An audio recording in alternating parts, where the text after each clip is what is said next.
You deserve a man who loves you, respects you, and is attentive to your needs. Don't feel like you have to settle for anything less. And I'm not just saying that, I mean that, because I see so many women settle for less. So many women accepting a man who is unwilling to invest in them, pour into them, make sure that you're good, all right? And unfortunately, the reason why this happens, well, there's a lot of different reasons why. But I see women, when they're in these situations, not handle it in the best way possible, and in ways that can now create more problems for that woman. All right. So I want you to understand what mistakes you need to avoid when a man's not investing in you. Now, let me make something clear. When I say invest, don't just think money. All right. Though I'm a believer in a man providing for a woman. All right. And I think it's important, and more men should strive for it. There is much more to providing than financial. All right. So investing is really investing in the relationship, investing in your well-being, investing in just making sure that you both can be happy and grow a great relationship. So the first mistake that I want you to avoid making is doing more for him, thinking that will get more out of him.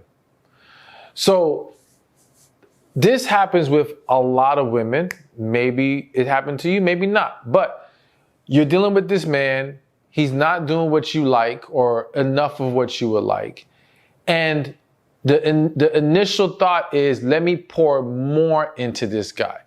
And I think for a lot of women, I know for a lot of women, there's a natural desire to want to nurture. There's a natural desire to want to uplift and just give your love, right? But I think it's important, real quick, for me to say, in that moment, you're not really operating out of love, you're operating out of fear. You are trying to do more because you're afraid that you will continue to get less, or you're afraid that this man does not want you anymore. You're afraid that the relationship may end. So now, rather than hold him accountable, you think, let me just step up my game. Let me just try harder. Now, there are some circumstances where maybe you weren't doing what you needed to do. Don't take offense, anybody. Just hear me out. And I'll explain more at the end and break that whole thing down. But let's just assume that you have been putting your best foot forward, all right? Doing more is not gonna make him do anything. It's almost like there's this quote, and I wish I remembered it exactly, but it essentially was saying, you can't expect to gain a man's affection by giving him more of something that he didn't appreciate in the first place. It's like, if he's not responding well to you doing your best right now, well, he's not going to respond to you trying to do better. All right. And so this goes to my other quote I use a lot, where you'll never be good enough for the wrong person. There's a line that you have to draw, and you have to understand, listen, I did my part, or I've been doing my part, and this person's not satisfied. It's just a matter of we're not right for each other. We're not a good fit. It's not about this person's a bad person or you're this. No, it's just y'all are not a good fit. So don't start to overextend yourself trying to compensate for something which in reality you're trying to, you lack a level of confidence to know, no, my best should be good enough. Again, if they're the right person. And so the bottom line here is, too many women fall into this trap, and it does not change anything. It doesn't. You should not have to do more. So catch yourself, all right? And be honest about what's going on here. And do not allow fear to be your motivating factor, or desperation, because in many cases that's what's happening. Or, hitting my spirit, pressure. Now, when I mention the pressure, I'm not even talking about pressure from the man.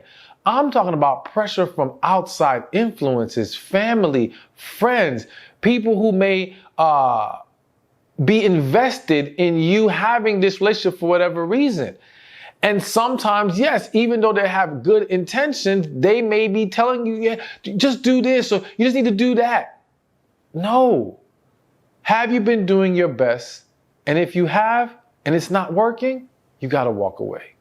Now, the second mistake, and I kind of slightly alluded to it in the first point, but the second mistake when he's not investing in you to not make is starting to question your worth, all right? And think something's wrong with you.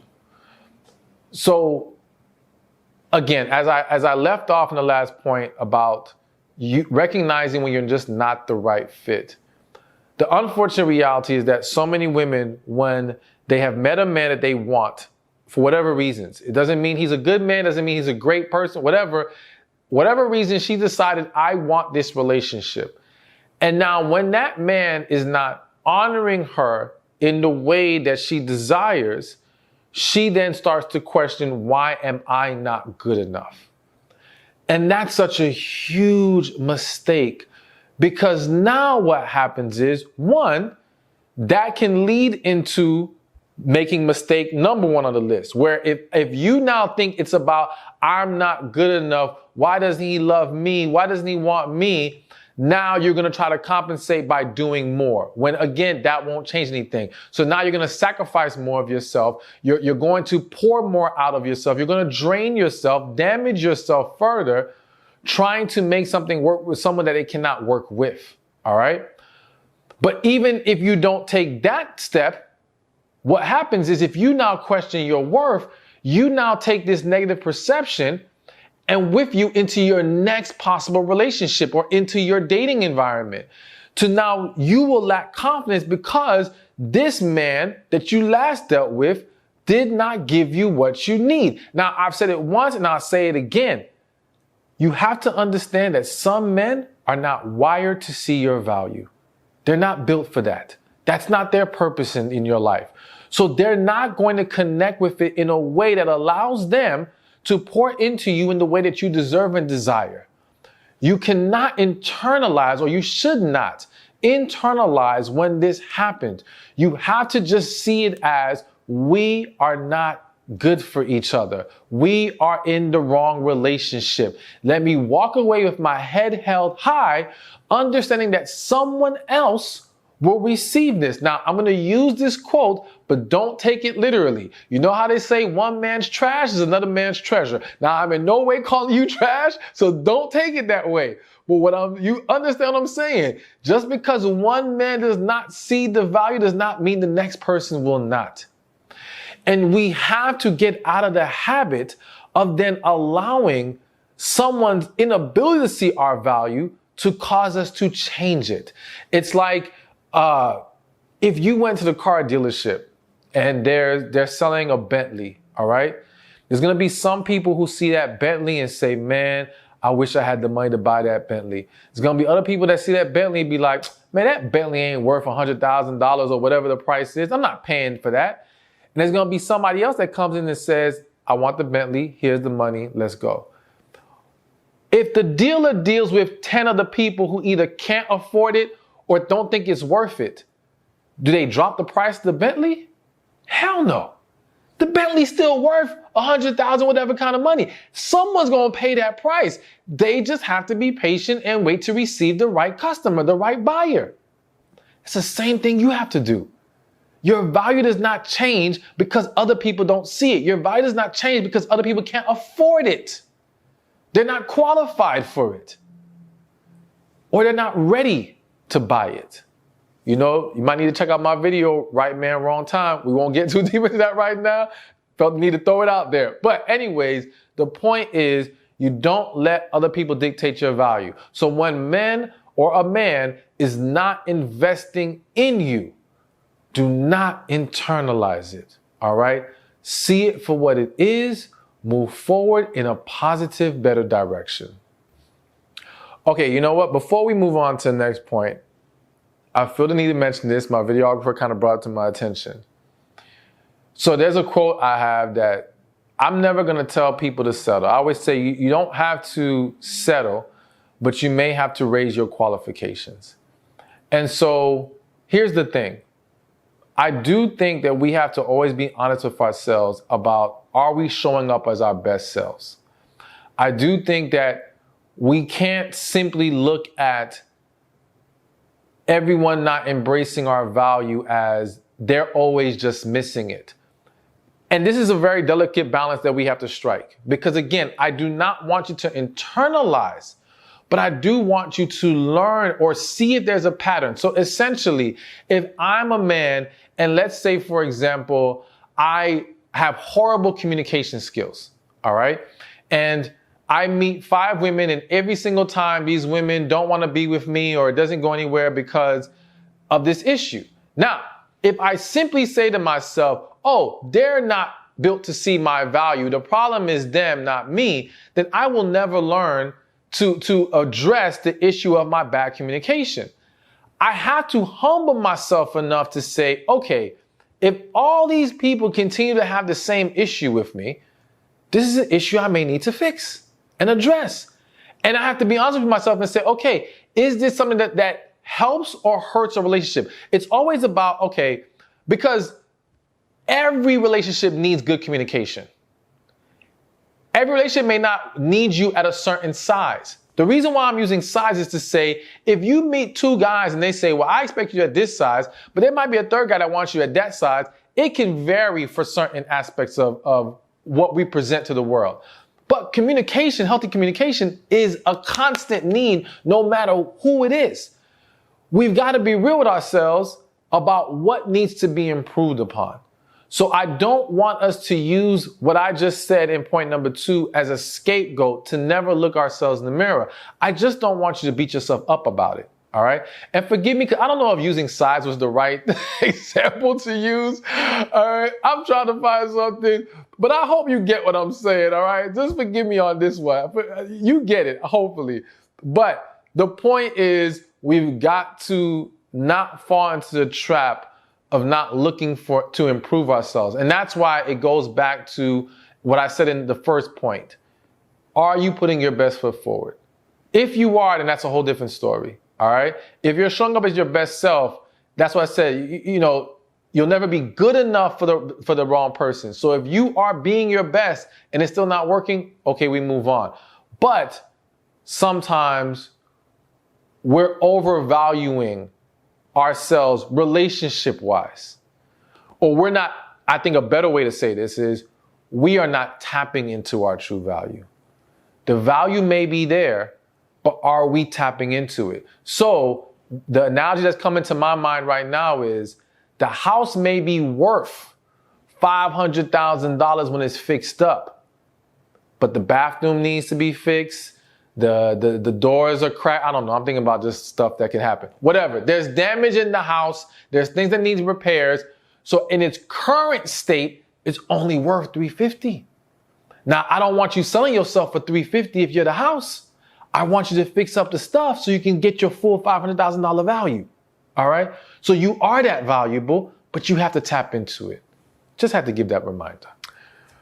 All right, so hopefully you're still with me. All right, and let's move on to the third one. The third mistake to avoid doing when he's not investing in you is bad-mouthing him to your friends and family. So I think some of you, when you hear, well, he's not investing in you, so just let him go. And we'll address that. But I think we have to be real and recognize the fact that even when these things happen, and it happens to plenty of women, people don't always walk away. People aren't always quick to let go. And they're still there. But while they're there, again, they're engaging in behaviors that's actually making things worse, not potentially better, or not giving a resolution to potentially walk away. So the whole bad-mouthing him to your friends and family, here's the problem. One, this is how we now invite outside influences who can end up lingering in our relationship. Especially because now, in many cases, people go and vent to friends and family when it's bad, not when it's good. When it's good, you're with your boo, you're hanging out, ain't nobody hearing or seeing you. It's like you're just happy. But when you're frustrated, when you're unhappy, when something's missing, this is when we tend to be the loudest. And now you pour this lopsided perception into these other individuals to where they don't know the good that may have existed. In a scenario where good does exist, in a scenario where this might be a fixable situation, and we'll talk about that later, but the point is, now you've made things more difficult for your relationship, because now this outside noise isn't going to just affect you right now, but when anything happens down the road, it can bring people back in who's like, well, I remember when he did this, or, they now hold on to a negative perception of this man, and now they feed you nothing but negativity. Even when he does try to do right, they may feed you skepticism. Not only because of what you fed them and how you badmouthed them from that situation, but also because they may have things in their life they haven't resolved. They may be speaking out of a bias. They may be triggered by certain things. And now what happens is they're projecting their own emotions onto you, and that is negatively impacting your relationship. You're not going to make anything better by bad-mouthing him to your friends and family. You only create a scenario where things can get a lot worse. Now, it's one thing if you can say to me, you have a friend or a family member that has a balanced perception of the scenario. They've heard good, they've heard bad, they're a confidant, you can trust that they can give you unbiased opinion. You know what I'm saying? That's a lot more acceptable. So you want to be mindful of who you are talking to about your relationship. But I would encourage you to address things with your partner and with God. All right? And try to keep it there as much as possible. If we have to go outside the relationship, it'd be preferred that it's a professional. Simply because the professional knows how to be more unbiased. Though there are some professionals who struggle with that as well. For the most part, they can give a better perception, and also because they've seen more examples such as yours, they have a much more well-rounded understanding of these scenarios and how they can be better handled. All right. So you just have to be mindful of that, because it can get really messy really fast. All right. So now we are on to the next one, and it's number 4. And the 4th mistake to avoid doing when he's not investing in you is doing less for him, i.e. punishing him. All right. So again, as I mentioned, not everyone leaves when they're not getting what they need in a relationship. And what many people do, what is more common actually, is retaliation. All right. Retaliation of some sort, whether that be the cold shoulder, silent treatment, again, as I mentioned, punishing them, purposely doing less for them. And to many individuals, this may seem like a reasonable response. It's like, well, if he ain't going to do what he needs to do, well, then I'm not going to do these things for him. Well, once we decided that we are not going to show up the way that we need to in the relationship, it's pretty much time to go. All right. And I'm not saying that as in just automatically jump to that. I'm saying if you are not going to muster up the strength to either work through your issue and show up the way that you need to show up, all you're going to do is damage the relationship more. So let's just consider from both angles. One, he's just a man who's not serious. He has no intentions of investing in you. Well, all you're doing by quote unquote punishing him is creating more negativity in the relationship, which is only going to add to you being stressed, you being unhappy. What also can happen is when you're not getting the reaction out of him that you want, you become more frustrated, or you try to poke the bear even more. You will cross lines you shouldn't be crossing, all because he is not giving you the response you are looking for. And that can lead to a very unhealthy cycle. On the flip side, let's just say it's a scenario where it's a misunderstanding and communication will solve this. But you skipped that by going straight to punishing this man. Now he feels some kind of way. Now it becomes a domino effect of, okay, well, you punish him with this. Now he stops doing that. Now it just gets worse and worse and worse. one way or another, it typically leads to deterioration. Now, some of you may say, well, no, I once punished a man and he ended up doing what I need him to do. There's always exceptions to every rule. However, what you will find in most scenarios when there is a positive, when I say positive, there is a reaction that is desirable, is that it's not sustainable. So yes, in that moment that you punished him or took something off the table, he reacts and now he does what he needs to do. And in the minute it gets back to normal, he goes right back to not doing stuff. And now it becomes this constant cycle of trying to push buttons to get him to do stuff, and the buttons don't always work. So again, you still end up leading to further deterioration of the relationship. It's simply not healthy, and you should not have to be in some constant mindset of playing games and being strategic to have to get him to do this and that. That's not good. So don't allow the desire for revenge, retaliation, all these things to consume you or get the best of you. What you always have to ask yourself in life in general is, are you more worried about your pride or progress? Let's say that one more time. Are you more worried about pride or progress? Pride, and really foolish pride says, yeah, I'm gonna make him pay. Foolish pride says, I want him to hurt the way I did. Foolish pride says, okay, he's not going to do this, I'm not going to do that. Tit for tat. But there is no progress in that. And all you do is create a deeper negative cycle.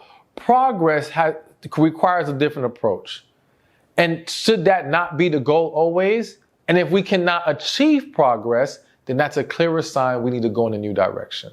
Hey, thank you for watching this video. Be sure to check this one out right here, and I'll see you there. So there's a quote that I say, and it goes, if your absence isn't enough to motivate him, your presence never will.